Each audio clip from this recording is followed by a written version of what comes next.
Hi, everyone. I've always represented the common American man and woman as a member of the House of Representatives, which is why I've always been despised in Washington, D.C., and just never fit in. Americans are used by the political industrial complex of both political parties, election cycle after election cycle, in order to elect whichever side can convince Americans to hate the other side more. And the results are always the same. No matter which way the political pendulum swings, Republican or Democrat, nothing ever gets better for the common American man or woman. The debt goes higher, corporate and global interests remain Washington's sweethearts, American jobs continue to be replaced, whether it's by illegal labor or legal labor by visas or just shipped overseas. Small businesses continue to be swallowed by big corporations. Americans' hard-earned tax dollars always fund foreign wars, foreign aid, and foreign interest, and the spending power of the dollar continues to decline. The average American family can no longer survive on a single breadwinner's income, as both parents have to work in order to simply survive. And today, many in my children's generation feel hopeless for their future and don't think they will ever realize the American dream. And that breaks my heart. I ran for Congress in 2020 and have fought every single day believing that Make America Great Again meant America first. I have one of the most conservative voting records in Congress, defending the First Amendment, Second Amendment, unborn babies because I believe God creates life at conception and I love to fight for the little guy. Strong, safe borders, I have fought hard for that. I've fought against COVID tyrannical insanity and mandated mass vaccinations, and I've never voted to fund foreign wars with your hard-earned tax dollars. However, with almost 1 year into our majority, the legislature has been mostly sidelined. We endured an 8-week shutdown, wrongly, resulting in the House not working for the entire time, and we are entering campaign season, which means all courage leaves and only safe campaign re-election mode is turned on in the House of Representatives. During the longest shutdown in our nation's history, I raged against my own speaker and my own party for refusing to proactively work diligently to pass a plan to save Americans' health care and protect Americans from outrageous, overpriced, and unaffordable health insurance policies. The House should have been in session working every day to fix this disaster. But instead, America was force-fed disgusting political drama once again from both sides of the aisle on television every single day. My bills, which reflect many of President Trump's executive orders, like calling for a new census counting Americans only to draw new districts, making English the official language of the U.S., making it a felony to medically trans a minor, and other bills like eliminating capital gains taxes on the sale of your primary home and eliminating H-1B visas. They all sit collecting dust. That's how it is for most members of Congress bills. The Speaker never brings them to the floor for a vote. Many common Americans are no longer easily convinced by paid political propaganda spokespersons and consultants on TV and paid shills on social media obediently serving with cult-like conviction to force others to swallow the political party talking points. Because they know how much credit card debt they have, they know how much their bills have gone up over the past 5 years, they actually do their own grocery shopping and know food costs too much. Their rent has increasingly gone up and up. They have been outbid by corporate asset managers too many times when they put in an offer to buy a house. They have been laid off after being forced to train their visa-holding replacement.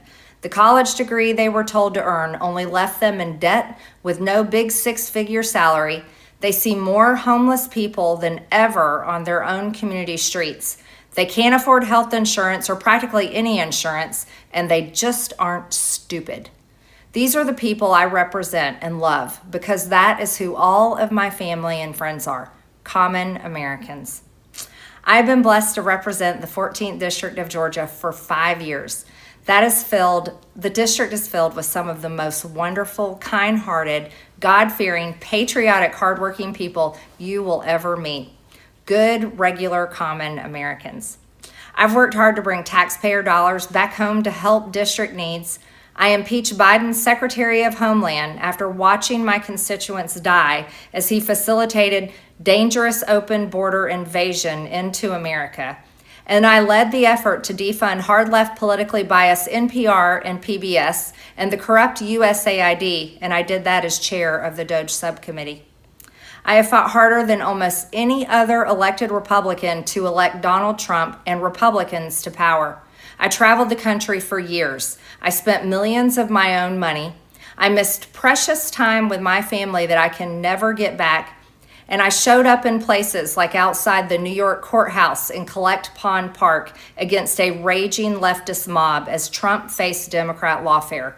Meanwhile, most of the establishment Republicans who secretly hate him and who stabbed him in the back and never defended him against anything have all been welcomed in right after the election.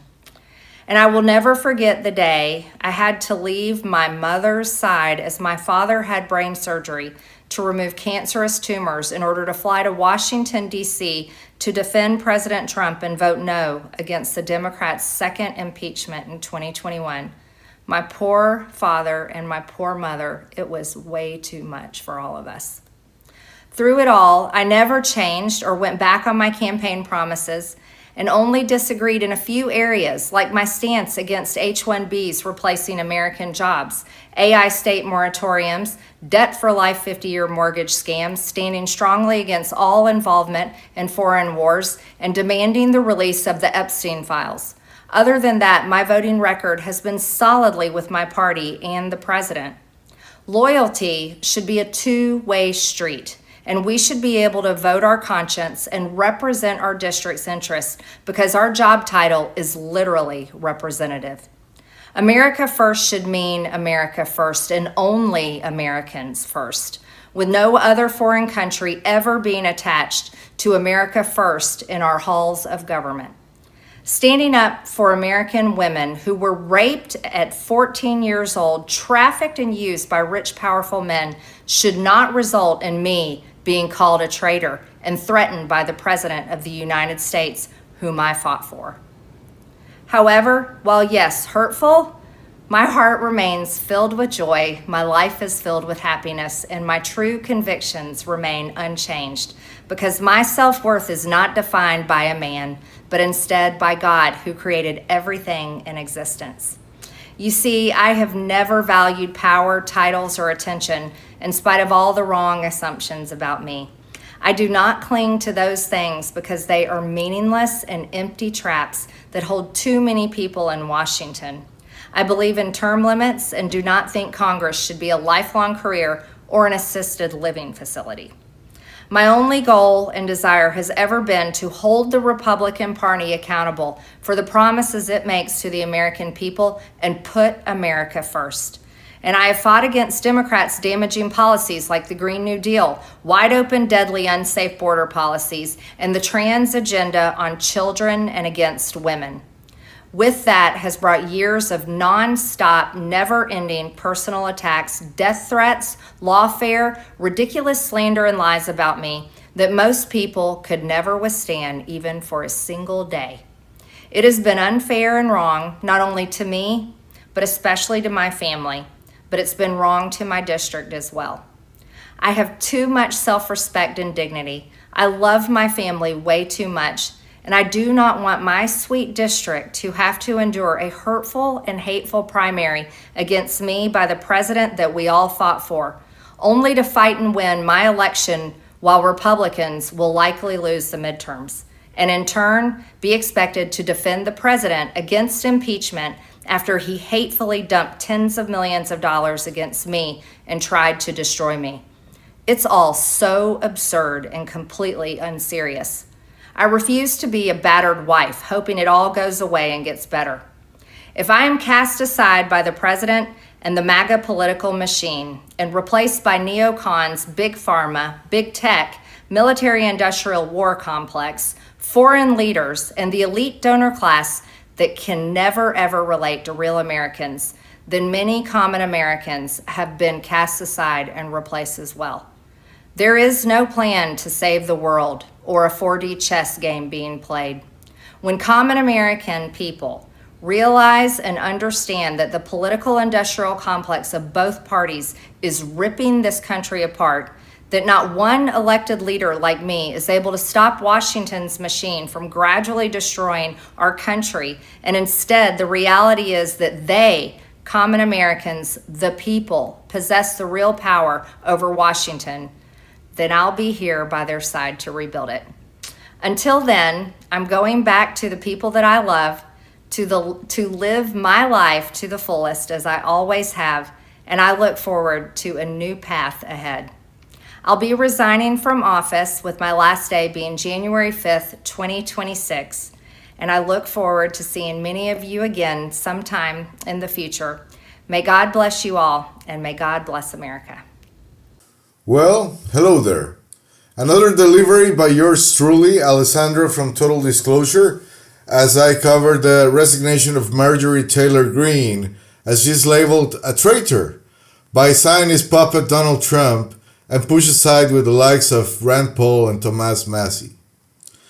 You know by now that I rarely follow or cover the Kabbalistic Masonic political theater, as I often find it useless, but in this case I find a purpose, at least for those who are still carrot-dangled into the hopium.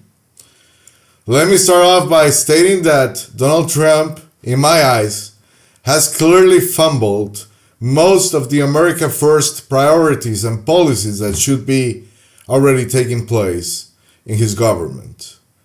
This is all by design, sadly. He's just here to usher in the next phase of the master plan. I see politics as two wings of the same bird, where both parties switch back and forth in between their respective roles. As Republicans used to be the villains back in the day, and especially during the 9/11 fiasco, they now portray themselves as the heroes, otherwise known as babyfaces in professional wrestling. And politics is just a far more rigorous and nefarious variety of entertainment, as they both relish in satanic occultism. I believe Trump to be corrupt beyond repair unless drastic actions are taken. The only reason why he looks decent to those who still believe in his political person is because everyone else looks so terrible in comparison. To the desperate and gullible, and believe me, years ago I was one, Trump became a mirage of integrity in a wasteland of corruption. Do you see this? This Roman Colosseum I keep in my office? It's not because I crave bread and circus in the shape of gladiators killing each other. It's a constant reminder of the suicidal illusions I have vouched to expose. The starving will mistake crumbs for a feast, and the thirsty will swear that the desert below their feet drips like water. I know, because I once indulged in that same vice. And before you realize it, you are defending a man not because he's worthy, but because the world around him is so profoundly unworthy that you cling to the least filthy garment in a kingdom of lies.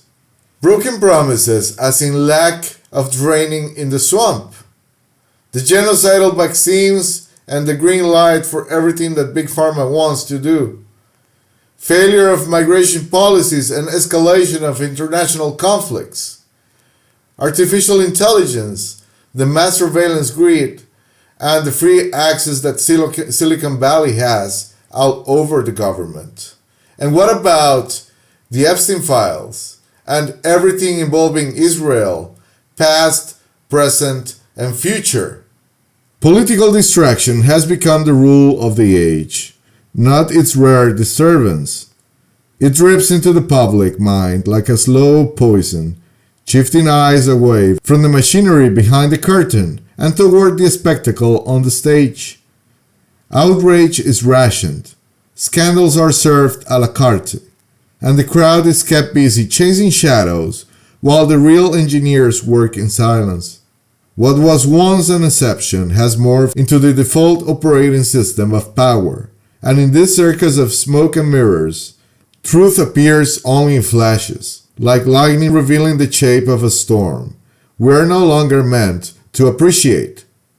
In this case, and like 99% of them, this is nothing more than another dose of political theater, and those of us who see it are more often than not shunned, blacklisted, censored, pickholed, defamed, exiled. Rumors about Marjorie Taylor Greene's personal life seem to be just that, rumors. Are there conflicts of interest between her construction business, Taylor Commercial, and her job as a policymaker? Greene's stance on illegal border crossings is consistent with a hardline, America First philosophy. Her business background may contextually matter. For example, one might speculate that labor concerns in construction could shape views on immigration enforcement, but I found no reliable source to sort by such accusations. Some claim she's leaving because she knows she's going to lose her bid for re-election in the midterms. Others guess she's planning a presidential run. We'll see. Whether or not Marjorie Taylor Greene is an honest patriot is irrelevant at the end of the day. I hope she is. I pray for her. And perhaps 95% of what she said is completely true, no doubt about it. But what about the remaining 5%? Her intentions. Does it matter? Losing key moments from your family life is indeed one of the greatest regrets most people never recover from. It is indeed a valid excuse, and I have no sense in questioning that from anyone. You didn't ask for my advice, but I'm gonna give it to you anyway. So here it goes. Don't waste your time in decoding intention. Discard it. What matters is the message itself, and above all, pay attention to the ending. The moment when the script suddenly turns and you are gently pushed to take the power back. Because the truth is simple. Your life, your choices, and your future are yours alone, and no political magician or silver-tongued savior has the right to reclaim what was never theirs to begin with. Your hard work, your praise, your loyalty. If they were misused until today, that's fine, so long as you finally see the pattern. The tyrannical government has only ever changed its masks, never its appetite. The names, the parties, the slogans rotate like actors in a tired play, but the intention remains the same. To keep you obedient while they gorge themselves on the wells of innocence, hope, and goodwill. They were never stewards of your future. They were architects of your containment. And once you recognize that reality, the chains they forged through manipulation and sorcery begin to crack. Will you accept those who you admired as only another faction from the same team you had hoped to defeat and expunge? I don't pretend to know all the answers, but I'm surely tired of watching others pretend that the cavalry is coming and there is nothing to worry about. Hear me out. Hear this crazy idea for once. What if, just what if, we're supposed to be the cavalry ourselves? God bless you. Subscribe, like the video, and share it with as many people as you can. Thank you.